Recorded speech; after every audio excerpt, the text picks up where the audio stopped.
Welcome back to the channel, everybody. Let's get after it. I've put out the camera many times and never captured any footage. But tonight was different.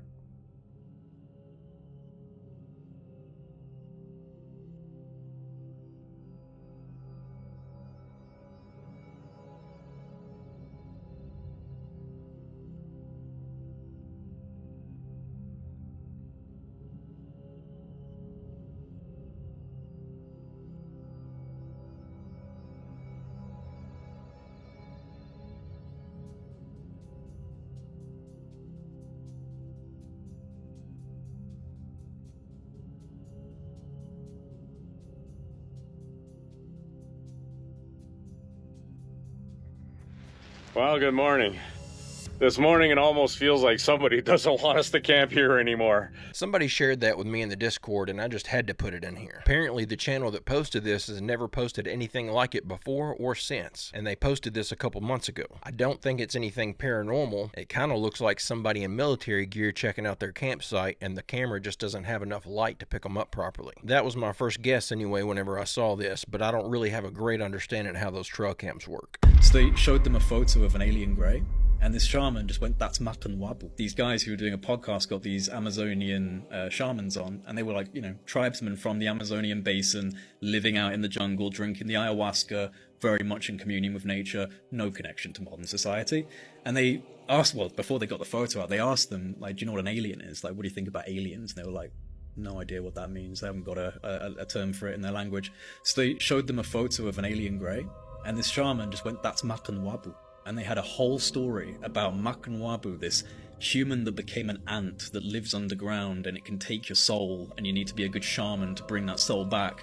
But the fact that they had this complex mythology around something, they didn't know the term alien. The moment they saw the archetypical grey, they were like, that is Mak Wabu, that's something we have. I thought this was fascinating because of some of the theories that we have surrounding the aliens ourselves, like them living underground, or that they may be part human, or that they could be here to harvest souls. I've heard all of that before. Just very interesting how their folklore lines up with all of that. There's a lot of talk right now on how Squid Games may be based on a true story, specifically on a situation that happened back in 1986. The situation is called the Brothers Home and took place in Busan, South Korea back in the 70s and 80s. Brothers Home was a 20-factory internment camp that housed thousands, consisting of homeless people, children, and people that protested against the government. These people were taken right out of their homes or off of the streets, put in some of the worst living conditions in modern day history, and forced to do work. If they refused to work, they were and allegedly, the influential, the wealthy, and even the police department was in on it. So when family members will report their loved ones missing, nothing would happen and the case wouldn't get followed up on. Now, no one knows for sure whether or not Squid Games was based on the Brothers Home incident. It's possible that it was one of many inspirations. But I will say that I wouldn't be surprised if the idea behind Squid Games of billionaires putting together some twisted game was true in some sense and the general public just had no idea about it.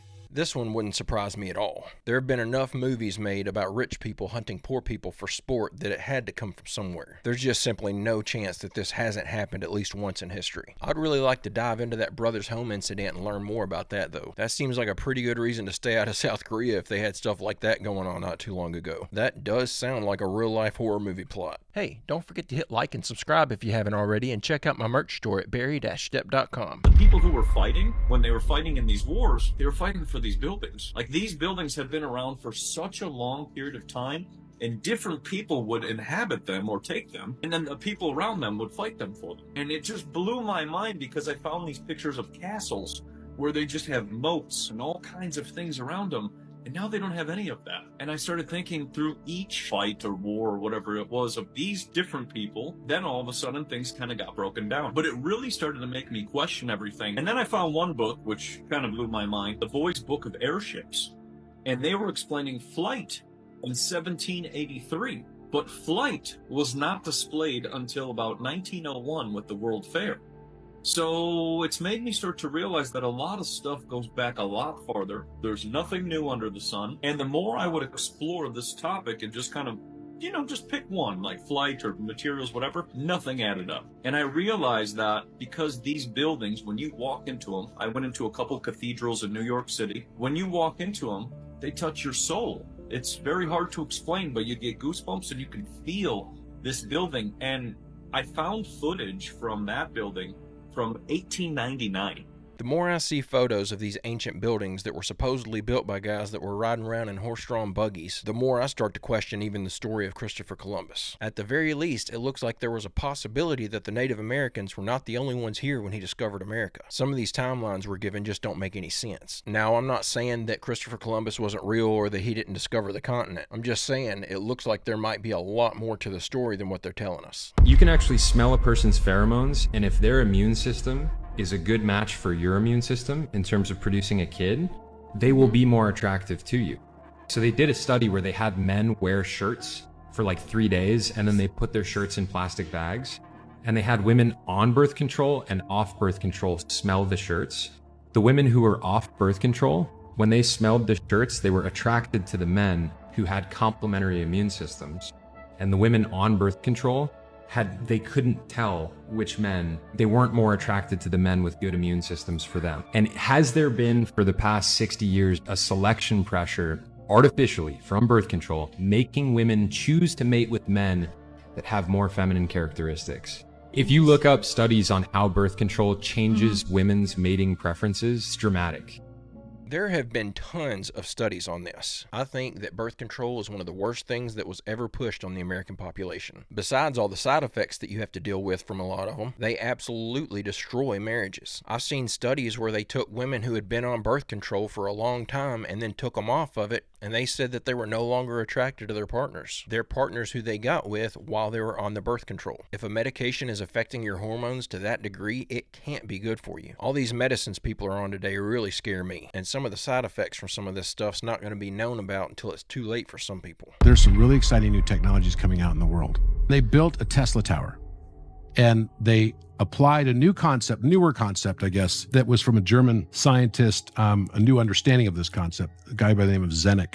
So they applied a Zenit wave to create a energy that could go beyond what we normally refer to as inverse square law. So the inverse square law is gravity and radiation both comply with that. That means that the distance that you are from a nuclear explosion will define how many Geigers of radiation you're going to take into your physiology. And by the same token, if you're close to Earth, the gravitational pull on you is greater. If you're farther from it, it's going to be an inverse square of the distance of you are from the Earth, is how much energy pull force there will be on you. What they did is they actually had a light bulb, holding a light bulb, and they lit the light bulb, from a wireless generator that was about almost half a mile away. And I was like, wow, this is really cool, because they figured out how to not have that. They could transport electricity via short and long wave radio waves. So AM band radio. You could basically have it go through AM radio. Maybe this is why they haven't done anything major with AM radio waves in a while. Maybe it's something that they wanted us to stop thinking about, so they largely phased it out. Maybe if AM radio was more prevalent, some armchair scientist would have figured this out already, and we'd be looking to the government for an explanation as to why they won't give us our free energy. That's just a thought, but I don't think that they're just discovering this for the first time. Maybe these guys are, but I'm betting that our government already knew this would work. Here it is. 4 UFO bases around the world. Where were they? Or where are they? Yes, they're still there. This all happened 50 years ago, a little bit more than that now. Mount Inyangani, which is a country in Africa, isolated country. Mount Hayes is up in Australia. Mount Perdido is on the border of Spain and France. And then there's one in Australia, which I can't quite remember the name of that up in Australia. Hayes is in Alaska, correct? Hayes is in Alaska, yes. Okay. Zeal, I think, might be the one down in Australia. So over 50 years ago, there were 4 UFO bases established around the world. I'm not sure who this guy is or what credentials he has. I'm going to have to go over to the Sean Ryan show and check out the full episode. But if this guy is legit, those are some major new points of interest for all of us to start digging into. With there being multiple countries involved, maybe we can actually find some information from one of them that can confirm the existence of one of these bases. I have a question for y'all on December 6th right here. Does FEMA have money or not? Does North Carolina have money or not? Because I have met with dozens of people in Western North Carolina one-to-one and asked them, as I'm processing other grant money, Have you received help from North Carolina? The answer is no. Have you received help from FEMA? The answer is sometimes. And I'll ask, great, how much did you get? $750, $300. Or the lady I spoke to this week who's in a trailer house that has mold, the roof is messed up, but they're still living in it. FEMA came and told them it's uninhabitable. So you know how much FEMA gave them? $3,500. Now tell me this, y'all, and I don't care what side of the aisle you're on. How in the name of heavens is $3,500 the amount of money that should be offered to somebody whose house is deemed uninhabitable when they have nowhere else to go and they don't want to leave? We got to talk about this situation going on. The people don't want to leave. Now there might be a couple that do, and we wish them all the best, and I want them to have what they want. But here's what's latest. North Carolina's emergency system has said they will do buyouts of houses impacted by Helene. Here's how the buyout works. You can get the money for your property based on pre-Helene values. Now, I did a whole video and an article in the Carolina Journal about this, so you know what questions to ask, and they will give you the money. Why will they give you the money for the buyout, but not to stay in the house you want? Somebody's going to have to answer that for me. Well, I found out it's because if North Carolina buys you out of that house, they get reimbursed 75% of it from FEMA. Okay, so if FEMA can reimburse 75% of the buyout value and North Carolina has the money to do it right now, how come the homeowner can't have that money to stay put? Because the outcome of selling your property to North Carolina and FEMA with the local authorities' blessing is that then they will finish demolishing and it will turn into green space. Oh, because that's so good for us. So I asked the legislator, I said, what's going to happen with that green space? I said, who's going to maintain it? And he said, well, it'll be funded by taxpayer dollars. And I said, guess what, buddy? All of this is funded by taxpayer dollars. Y'all got to figure this out. It's taxpayer dollars that FEMA is using and North Carolina is using to buy people out of their homes when all they want to do is stay. All right, so let's just riddle me this. If the government's willing to give them $150,000 for that single wide, how come they can't have the $150,000 to stay put? Why do they only get it if they leave? That doesn't make sense to me because that takes away the agency of the citizen. And frankly, it's completely un-American. Go read Federalist 54 and you will see how important private property was to our founding fathers. And it's got to be important to us again. Now, there's a bigger question here too.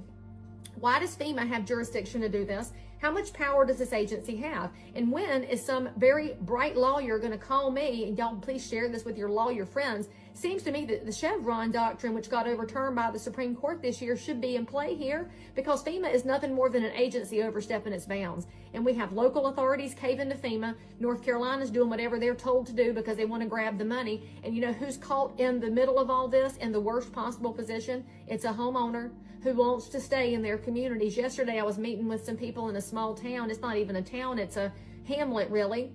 And they don't want to go. They love their community, they love their neighbors, and they want to stay put. But they're going to see these dollars, and if the only access to the dollars is to leave, what are they going to do? Why are we putting up with this, y'all? Not everybody wants to live in a 15-minute city. Not everybody wants to live even in a big town. Some people enjoy the privacy of the mountains, which is one of the beauties of this area. Now, FEMA wants to tell people you can't rebuild because, oh, you might flood again. Y'all, this was a once-in-a-thousand-year flood.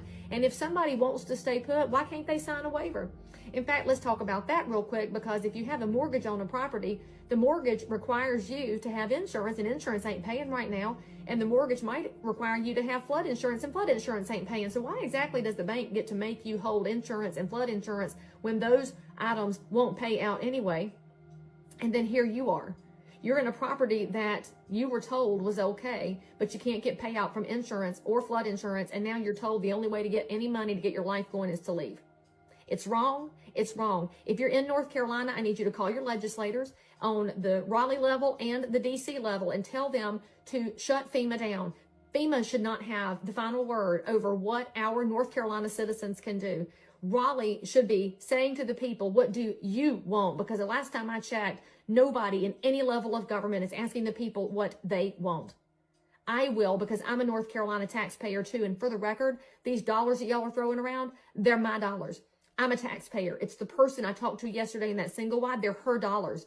Why don't we have a voice? Y'all, you need to express it, and not just by commenting and sharing on this video, by calling your elected officials and demanding that they get FEMA out of the way and let people stay put. I know that was a bit long, but I had to put this in here. We've all been saying from the start that this looked like a big land grab by the U.S. federal government, and here's the proof. They're doing everything they can to take these people off their land. And if it can happen to the people of North Carolina when they get hit with a once-in-a-thousand-year flood, it can happen to any of us as well. There needs to be hearings over this. People need to face charges where necessary for not carrying out their duties to the American citizens. So NASA's been putting out these star trail photos from the International Space Station. Do you see the problem? Yeah, we get star trails, supposedly, because we're on the Earth is spinning. So we look up and see star trails. But look, here's the International Space Station, and it's supposed to be going around this. Is that what you would see? Also, any other time we see the International Space Station, you can't see any stars. In fact, we're always asking them, where are the stars? They say exposure. Well, how's this for exposure? I'm exposing your lies. Exposing the deception of star trails from outer space. Every single one they release is inaccurate. The ISS is supposedly 250 miles away from Earth, going around it like this. You would see a perfect circle with a pole star. This is how the globe claims the ISS orbits it. As you can see, you would see the pole star, then you wouldn't. Then you'd see it, then you wouldn't. And you would not get that perfect spiral pattern around a pole star if this were true. To be fair, the star trails wouldn't work on the flat Earth model either, because the ISS would do like a spirograph pattern, and you would see that in the star trails if you were filming the stars from the ISS. So, what's the conclusion here? Well, either this is completely fake, or it's a weather balloon watching the sky turn above us. I'm going to say it's likely they're just faking the photos. They've been caught editing literally everything they put out. Why would we suspect that this would be any different? So they just tried to give us more proof that the International Space Station is actually floating around up there, and I believe it even less now. Great job, NASA. You're really doing a good job at getting the American population to have trust in your agency. When God said, "Let there be light," this was scientific, and I'm about to blow your mind. Did you know sound frequencies can be turned to light frequencies? And the way to do this is basically to recreate the firmament. A research team at UCLA created a star in a jar by trapping gas bubbles in water and speaking to them. This clip is going to blow your mind, but stick around because I have some stuff to add that's going to blow your mind if you love God and the Bible. The star in a jar. A tiny spot of bright light contained in a flask of liquid. This star in a jar is made when a sound wave is passed through a small bubble inside a flask of liquid. And this sound wave makes the bubble do something remarkable. First it expands, then it collapses. And this collapse happens so violently that vapor molecules trapped inside the bubble slam together and heat up so much that the bubble gives off an incredible burst of heat and light, several thousand times a second, giving the appearance of a star. Perhaps inside the collapsing bubble, the interior of the bubble might also get hot enough to cause fusion.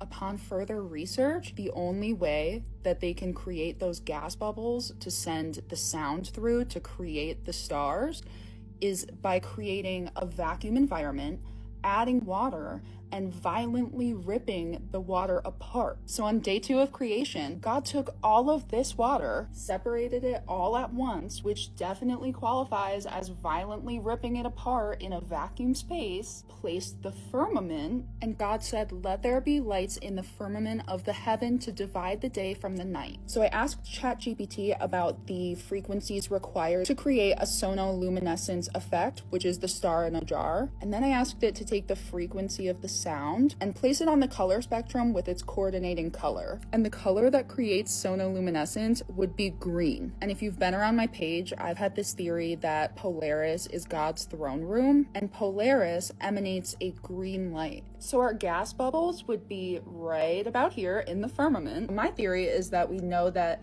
Polaris sits right above the top of the dome, and I think that God literally said, "Let there be light," and that green frequency was sent into our sonoluminescent bubbles and created the stars. The green light frequency would create blue and purple wavelengths of plasma. And remember, those bubbles can only be created by aggressively ripping apart water in a vacuum space. God continuously amazes me. I'm just so blown away. These are my own theories and opinions. This is for entertainment only. I just don't see how you all are not as fascinated by some of these flat earth theories as I am. I'm just amazed at how they piece all this stuff together in a way that'll make your brain break for a second. I just wonder if the idea has ever been proposed that we have a firmament, but it's around a globe Earth. I haven't really heard anyone talk about that idea. I think the idea that space consists of water and that our atmosphere is a firmament makes sense in theory. Maybe that's the way it works, but I've never been to space, so I don't know. I'm just thinking out loud. Any astronomer will tell you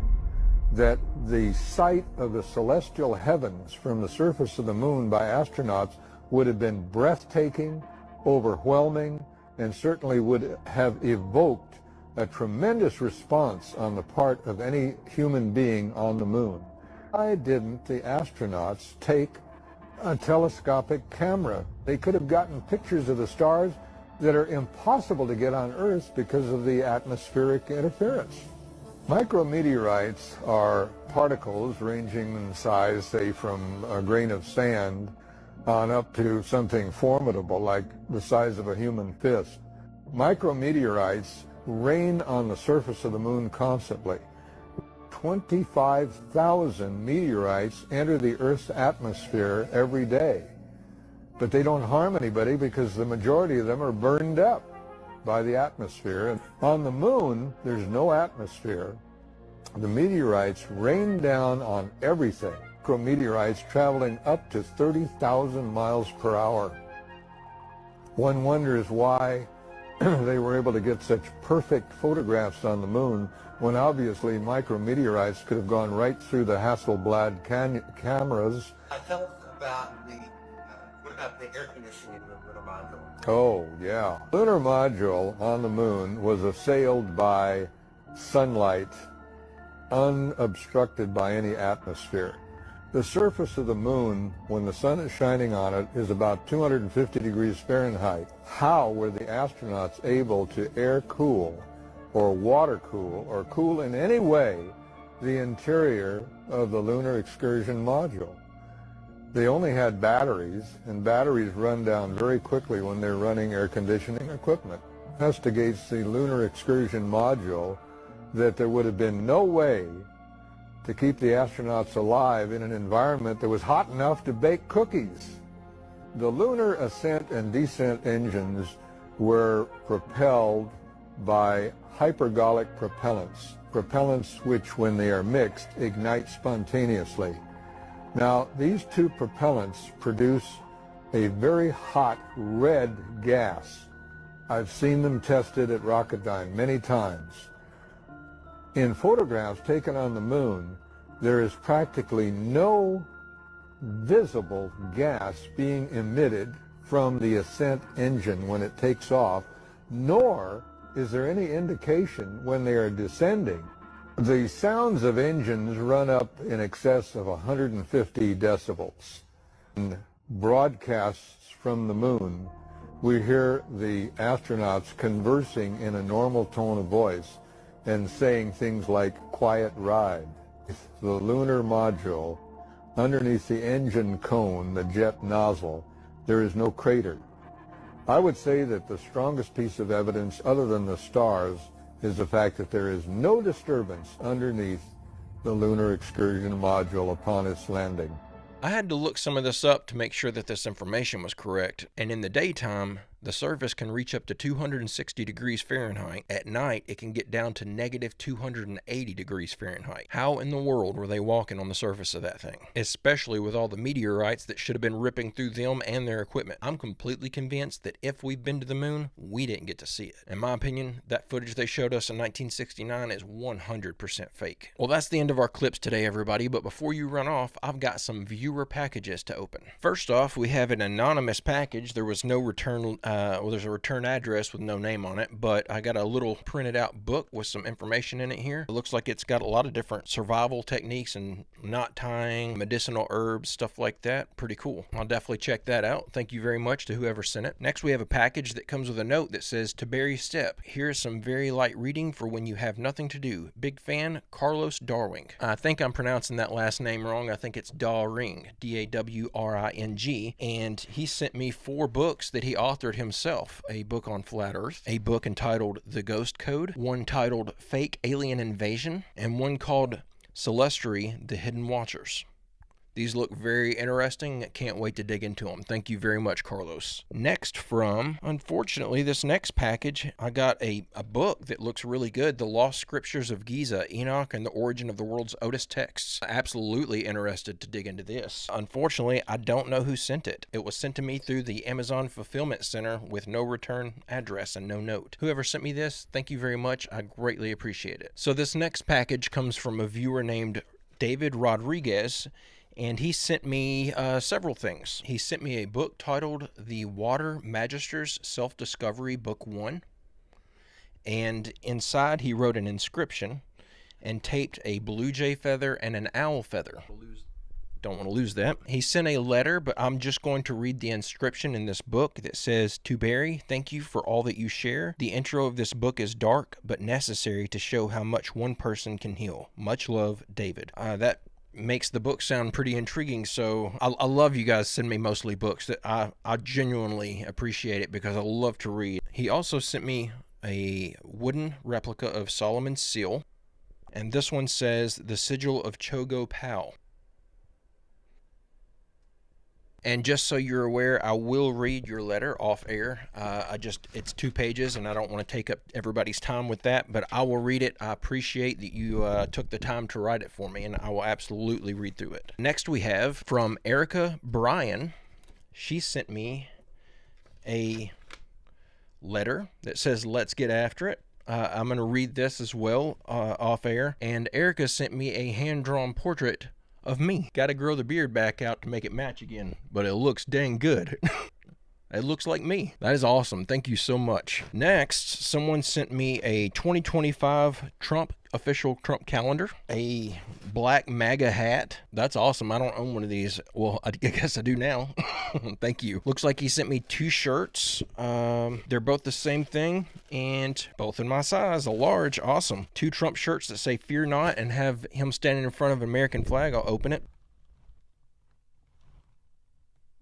As well as 2 coffee mugs with the same image on it. Very, very cool. I'll actually use these. I am a patriot. I don't get on here and talk about politics, but I voted for Donald Trump. I'm just not in a position to tell anyone else how they should cast their vote, so I keep my opinions to myself in that specific regard usually. And this next shot is for one viewer in particular. What do you think, man? I dig them. Certainly a unique look, but the kids say that I pull them off well. Thank you very much. You know who you are that sent me these. You didn't want me open them online, but I wanted you to see me wearing them. But guys and gals, I'm going to go ahead and end the video right there. I hope you enjoyed these clips we watched together today. I'll be back tomorrow with another video. I hope you come back to join me. Don't forget to leave a like and subscribe if you haven't already, and check out my merch store at barry-stepp.com. And don't forget to leave a photo of your merch over in the Discord to get your photo in a video. But with all that out of the way, I hope everyone's having a great, safe, fantastic rest of your day, and I will see you all tomorrow.